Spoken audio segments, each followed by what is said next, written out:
రక్తంలో ప్లేట్లెట్లు తగ్గటం మనకు తెలుసు. డెంగీ బారిన పడ్డప్పుడు అత్యవసరంగా ప్లేట్లెట్లను ఎక్కించడము మనకు అనుభవమే. అయితే దీనికి భిన్నంగా రక్తంలో ప్లేట్లెట్ కణాలు విపరీతంగా పెరిగిపోయే అరుదైన పరిస్థితులు కూడా కొంతమందిలో కనిపిస్తూ ఉంటాయి. రక్తంలో ప్లేట్లెట్లు ఎక్కువగా ఉండటం మంచిదే కదా అని మనకు అనిపిస్తుంది. కానీ అతి సర్వత్రా వర్జేయత అన్నట్లు రక్తంలో ప్లేట్లెట్లు ఎక్కువగా ఉండటం కూడా మంచిది కాదు. నిజానికి దాన్నొక బ్లడ్ క్యాన్సర్గా చెప్తారు డాక్టర్లు. వైద్య పరిభాషలో థ్రాంబోసైటిస్గా పిలిచే ఈ సమస్య గురించిన పూర్తి వివరాల్ని డాక్టర్ని అడిగి ఇప్పుడు తెలుసుకుందాం.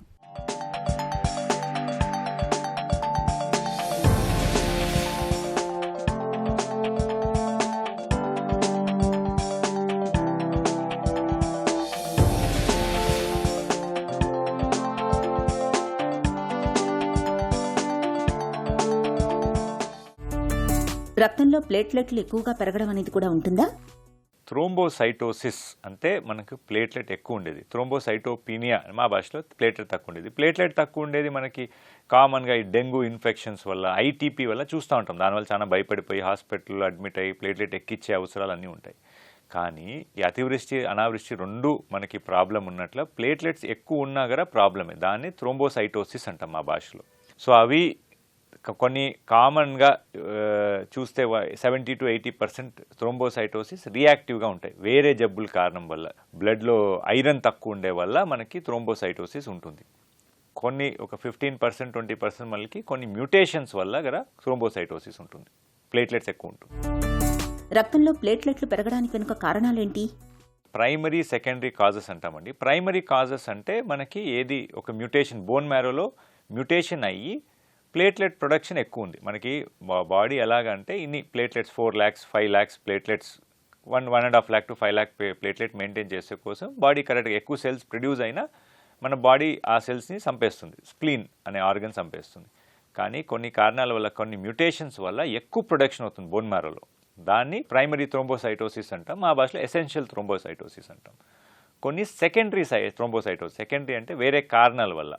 కామన్గా ప్లేట్లెట్స్ ఎక్కువ ఉండేది ఐరన్ డెఫిషియన్సీ. ఐరన్ డెఫిషియన్సీ ఉన్నప్పుడు హిమోగ్లోబిన్ తగ్గుతుంది, కానీ ప్లేట్లెట్ పెరుగుతుంది బాడీ కంపన్సేట్ చేసే కోసం. ఆర్ కొన్ని other liver problems, kidney cyst, దానివల్ల కూడా ప్లేట్లెట్స్ పెరుగుతుంది. డీహైడ్రేషన్ వల్ల కూడా ప్లేట్లెట్ పెరిగే ఛాన్సెస్ ఉంటాయి. ఇవి కామన్ కాజెస్గా ఉంటాయి. కొన్ని మందుల వల్ల కూడా ప్లేట్లెట్స్ అనేవి పెరుగుతాయి. రక్తంలో ప్లేట్లెట్లు పెరిగితే ఏం జరుగుతుంది? ఏమైనా ప్రమాదమా? ప్లేట్లెట్ తక్కువ ఉంటే మనం వినింటాం బ్లీడింగ్ అయ్యే రిస్క్ ఉంటుంది. సో కానీ దాని ఉల్టా అంటే ప్లేట్లెట్ పెరిగితే మనకి క్లాట్ అయ్యే ఛాన్స్ ఉంటుంది. సో ఎసెన్షియల్ థ్రోంబోసైటిస్ జబ్బులో కామన్గా క్లాట్ అయ్యే ఛాన్సెస్ ఉంటాయి. డాక్టర్ దగ్గర చాలా మంది వచ్చినప్పుడు కదా ఒక 10 మందిలో ఎవరికి క్లాట్ అయి ఉంటుంది. దానివల్ల టెస్ట్ చేస్తే ప్లేట్లెట్ పెరిగి ఉంటుంది. రక్తంలో ప్లేట్లెట్లు ఎక్కువగా ఉన్నట్లు ఎలా గుర్తిస్తారు? ఎలాంటి పరీక్షలు చేస్తారు? కామన్గా ఈ ప్లేట్లెట్ ఎక్కువ అని తెలిసేది కదా మనకి బ్లడ్ టెస్ట్లు. కామన్ జనరల్ ఫిజిషియన్ ఎవరైనా జనరల్ డాక్టర్ దగ్గర వేరే కారణాల వల్ల పోయినప్పుడు టెస్ట్ చేసినప్పుడు ప్లేట్లెట్ మనకి 5 లక్షల కన్నా ఎక్కువ ఉన్నప్పుడు దాన్ని థ్రోంబోసైటోసిస్ అంటాం, తెలుస్తుంది. ఒకసారి ప్లేట్లెట్స్ ఎక్కువ ఉన్నాయి కంటిన్యూస్గా అన్నప్పుడు మనకి ఏ కారణం వల్ల పెరిగింది మనం టెస్టులు చేస్తాం.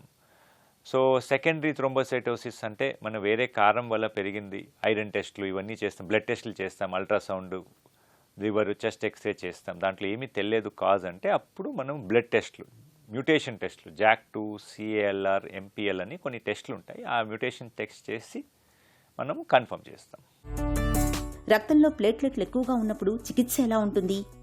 ప్లేట్లెట్ ఎక్కువ ఉన్నప్పుడు ఇప్పుడు సెకండరీ కాజెస్ రూల్ అవుట్ చేస్తాం. సెకండరీ అంటే వేరే కారణాల వల్ల లేనప్పుడు ప్రైమరీ ఎసెన్షియల్ థ్రోంబోసైటోసిస్ అనే జబ్బు కనుక్కున్నప్పుడు దీంట్లో మెయిన్ 2 రకాల ట్రీట్మెంట్ ఉంది. ఇప్పుడు పేషెంట్ ఏసిమ్టమాటిక్ అంటే ఏమి క్లాట్స్ లేవు, వేరే కారణాలు ఏమీ లేవు, వాళ్ళ పేషెంట్ ఏం ప్రాబ్లం లేనప్పుడు డిపెండింగ్ ఆన్ రిస్క్ స్ట్రాటిఫికేషన్ అంటే age, WBC count, platelet count ప్రకారము మనకి ప్లేట్లెట్స్ తగ్గియాలా, ప్లేట్లెట్స్ తగ్గించే అవసరం ఉందా లేదా చెక్ చేస్తాం.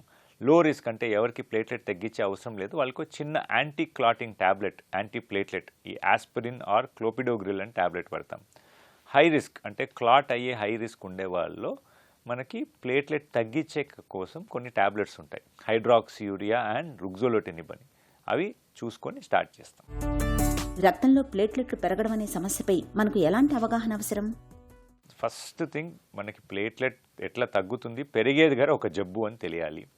రెండోది ఈ ఎసెన్షియల్ థ్రోంబోసైటోసిస్ అనేది టిపికల్ క్యాన్సర్ కాదు. ఇది క్రానిక్ మైలోప్లాస్టిక్ నియోప్లాజంలో వస్తుంది. దీనివల్ల మనకి అది ప్లేట్లెట్ పెరిగేది ఒక క్యాన్సర్ అనుకోకూడదు. అందరికి ట్యాబ్లెట్లు అవసరం లేదు. ప్లేట్లెట్ 7-8 lakhs ఉన్నా కదా మీకు సిమ్టమ్స్ లేవు అంటే సింపుల్ ఈ యాంటీ ప్లేట్లెట్ ట్యాబ్లెట్స్ తీసుకున్నా సరిపోతుంది. కానీ లెస్ దెన్ 5% మందికి ఇది బ్లడ్ క్యాన్సర్లో ఈ జబ్బు ఉండే వాళ్ళకి బ్లడ్ క్యాన్సర్గా మారే ఛాన్సెస్ ఉంటాయి. సో అదొక్కటి అవగాహనలో పెట్టుకోవాలి. సో ప్లేట్లెట్ ఎక్కువ ఉండే వాళ్ళలో మనకి మళ్ళీ సేమ్ డీహైడ్రేషన్ అంటే బాగా వాటర్ తాగి డీహైడ్రేట్ కాకుండా చూసుకోవాలి.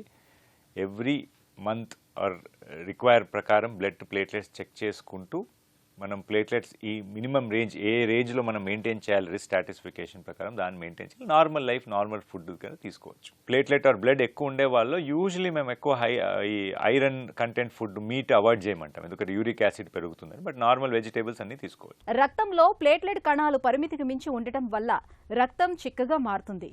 దీంతో రక్తానికి గడ్డకట్టే స్వభావం పెరుగుతుంది. ఫలితంగా గుండెపోటు, పక్షవాతం వచ్చే ముప్పు పెరుగుతుంది. కాబట్టి రక్తంలో ప్లేట్లెట్ కణాలు పరిమితికి మించి ఉన్నప్పుడు సత్వరమే వైద్యం తీసుకోవటం అన్ని విధాల మేలు.